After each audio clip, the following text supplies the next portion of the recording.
ഇന്ന് തന്നെ ഡൗൺലോഡ് ചെയ്യൂ. കാണൂ നിങ്ങളുടെ ഫേവറേറ്റ് ഷോസ്. അച്ഛൻ എന്താ എന്നെ കുറിച്ച് ചിന്തിക്കാത്തത്? ഞാനിപ്പോ വിവാഹം കഴിക്കാനുള്ള മാനസികാവസ്ഥയിലല്ല. എനിക്ക് ഡോക്ടർ ആവണം, ഡോക്ടറായി പ്രാക്ടീസ് ചെയ്യണം.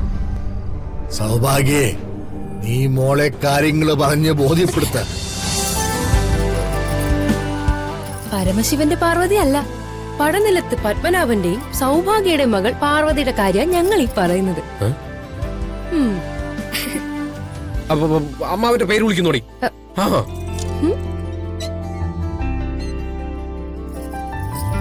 എവിടെ പോന്നു? വിഷയം മാറ്റണ്ട. ആ പേര് കേട്ടപ്പോ തന്നെ മുഖത്തെ പ്രകാശം.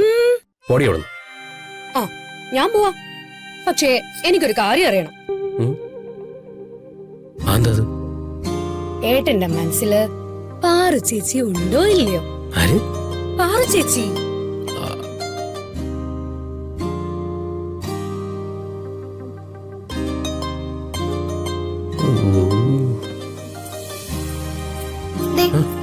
ഇല്ലെന്നേട്ടൻ കള്ളം പറയണ്ട.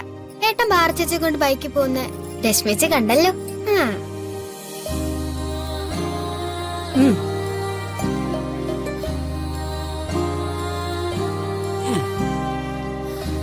പാറുവായിട്ട് ബൈക്കിൽ പോയെന്നുള്ളത് സത്യം തന്നെയാ. അതിന് പക്ഷെ നിങ്ങൾ വിചാരിക്കുന്ന അർത്ഥമൊന്നുമില്ല. ഏട്ടൻ വെറുതെ നുണയൊന്നും പറയണ്ട. ഏട്ടന് പാർവതിയോട് ഇഷ്ടമുണ്ട്. എന്താ ഇല്ലേ?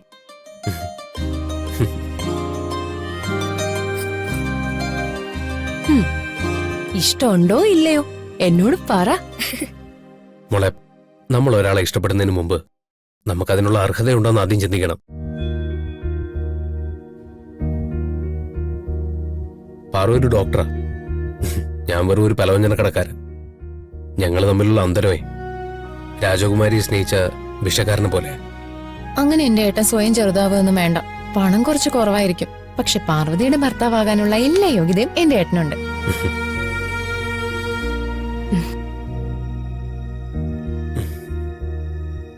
മോളെ, നമ്മൾ തല മറന്ന് എണ്ണയക്കാൻ പാടില്ല. ഇംഗ്ലീഷില് 4 അക്ഷരം കൂട്ടി വായിക്കാൻ അറിഞ്ഞൂടാത്ത ഞാനേ ഒരു ഡോക്ടറുടെ ഭർത്താവേ ആൾക്കാർ കളിയാക്കി ചിരിക്കും. എന്റെ ഏട്ടാ, ഇംഗ്ലീഷ് പറയുന്നതൊന്നും അല്ല ജീവിതം, ഒരാളുടെ സ്വഭാവ. പാർവതിക്ക് ഏട്ടനെ പോലെ ഒരു ഭർത്താവിനെ കിട്ടുകയെന്ന് വെച്ചാ അതവളുടെ ഭാഗ്യ.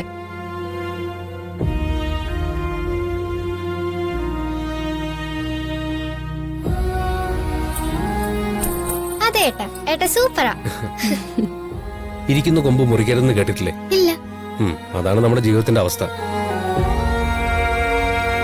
നമ്മളിപ്പോ ഇവിടെ നിൽക്കുന്നതേ അമ്മ ഒറ്റ ഒരാൾ കാരണം.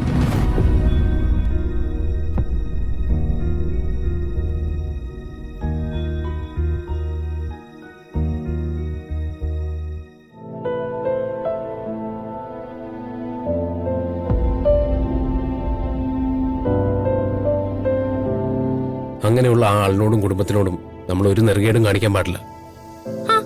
അത് കൊള്ളാം. പാർച്ചു ചേട്ടന്റെ മുറപ്പെണ്ണല്ലേ?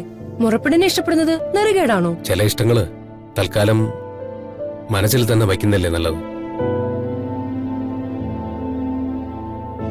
ആ ശരി ശരി, പാർവതി പരിണയം പറഞ്ഞുകൊണ്ടിരിക്കാതെ അവനവന്റെ കാര്യങ്ങൾ ചെയ്യാൻ നോക്കിയേ. പൊടി പോ. എന്തു നോക്കിയേക്കാ? പോയി പണി നോക്കാൻ പൊടി.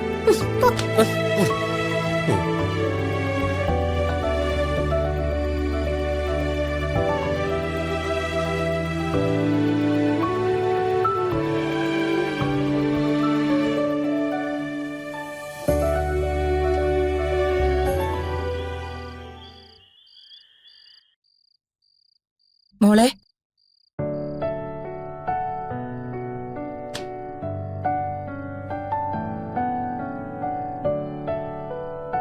കുറച്ചുനേരം ആയല്ലോ നിന്നെ പുറത്തേക്ക് കണ്ടിട്ട്. എന്തു പറ്റി? പട്ടണത്തിലേക്ക് പോകണ്ടെന്ന് അച്ഛൻ പറഞ്ഞു കേട്ടിട്ട് വിഷമിച്ചിരിക്കുവാണോ? പട്ടണത്തിലേക്ക് പോകണ്ടെന്നല്ലേ അച്ഛൻ പറഞ്ഞുള്ളൂ. പട്ടണത്തിൽ തന്നെ പ്രാക്ടീസ് ചെയ്യണമെന്ന് എനിക്ക് നിർബന്ധമില്ല. അല്ലെങ്കിൽ തന്നെ എന്റെ ആഗ്രഹം നമ്മുടെ നാട്ടിലെ കുട്ടികൾക്ക് വേണ്ടി ഒരു ആശുപത്രി നിർമ്മിച്ച് ഇവിടെ തന്നെ പ്രാക്ടീസ് ചെയ്യണമെന്നാ. അങ്ങനെ ഒരു ആശുപത്രി തുടങ്ങി ഞാൻ ഇവിടെ തന്നെ പ്രാക്ടീസ് ചെയ്യും. അതെന്റെ ഒരു വലിയ സ്വപ്ന. എന്റെ മോള് എവിടെയും പ്രാക്ടീസ് ചെയ്യുന്നില്ല.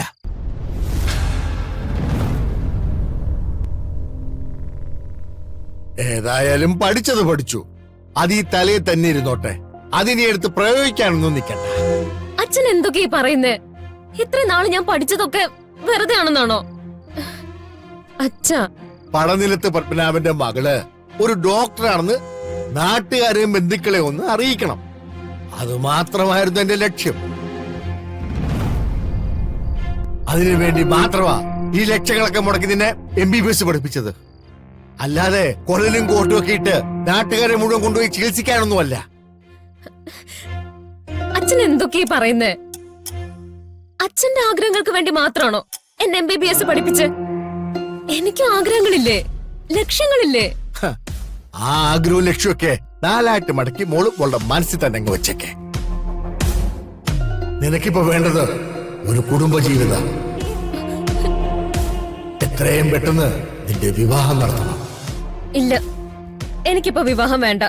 ഹ, അത് തീരുമാനിക്കേണ്ടത് ഞാനാ. അച്ഛൻ പറയുന്നതൊന്ന് കേക്ക്. ഞാൻ പറയുന്നത് നീ കേട്ടാ മതി. എല്ലാം ഞാൻ തീരുമാനിച്ചു കഴിഞ്ഞു. ചെക്കനെ ഞാൻ കണ്ടുപിടിച്ചിട്ടുണ്ട്. നമുക്ക് ചേർന്ന കുടുംബത്തിന് തന്നെയാണ് ചെക്കൻ. ഇനി പേരിനൊരു പെണ്ണ് കാണൽ ചടങ്ങും വിവാഹ നിശ്ചയവും. അത് കഴിഞ്ഞ അടുത്ത മുഹൂർത്തത്തിൽ വിവാഹം. അച്ഛൻ എന്താ എന്നെ കുറിച്ച് ചിന്തിക്കാത്തത്? ഞാനിപ്പോ വിവാഹം കഴിക്കാനുള്ള മാനസികാവസ്ഥയിലല്ല. എനിക്ക് ഡോക്ടർ ആവണം, ഡോക്ടറായി പ്രാക്ടീസ് ചെയ്യണം. സൗഭാഗ്യേ, നീ മോളെ കാര്യങ്ങള് പറഞ്ഞ് ബോധ്യപ്പെടുത്ത. അമ്മേ, അച്ഛനോടൊന്ന് പറയാമ്മേ. ഭാഗ്യതേ, നിന്നോട് ഞാൻ ഒരു കാര്യം പറഞ്ഞേക്കാം. ഇവളുടെ വക്കാലത്തുമായിട്ട് നീ എന്റെ മുന്നിൽ വന്നു പോകരുത്. പെണ്ണ് കാണൽ ചടങ്ങിന് ചെറുക്കം കൂട്ടര് വരുമ്പോഴേ മനസ്സിൽ നിന്നും ഡോക്ടർ ഉദ്യോഗമൊക്കെ കളഞ്ഞ് എല്ലാം സമ്മതിച്ച് സന്തോഷത്തോടെ അണിഞ്ഞൊരുങ്ങി നിന്നോണം.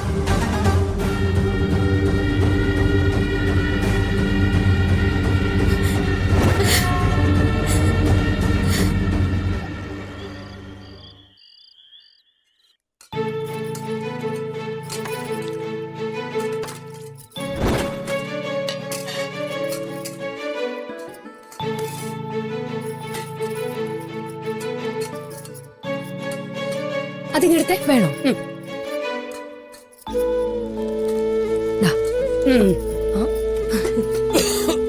അയ്യോ, എന്തോ ചേട്ടാ? ആഹാരം കഴിക്കുമ്പോ ഒന്നിനെ കുറിച്ച് ഓർക്കാൻ പാടില്ല. അങ്ങനെ പറയല്ലേ ചേച്ചി. ഏട്ടന് പാറു ചേച്ചിയെ കുറിച്ച് ഓർക്കണ്ടേ? ഒരൊറ്റ വീക്ക് ചെയ്യാൻ പറ്റിയത്. കടയിൽ നാളെ സാധനം എടുക്കണം. അതിന്റെ പൈസയുടെ കാര്യങ്ങൾ മനസ്സിലൊന്ന് കണക്ക് കൂട്ടിക്കൊണ്ടിരിക്കുകയായിരുന്നു. അല്ലാതെ പാറുവിനെ ആലോചിച്ചോണ്ടിരിക്കുകയായിരുന്നില്ല. നമ്മൾ ഏട്ടനെ വെറുതെ തെറ്റിദ്ധരിച്ചു. ഓട്ടേട്ടാ, ഏട്ടൻ കഴിക്ക്. കണക്കൊക്കെ നമുക്ക് പിന്നെ കൂട്ടാം.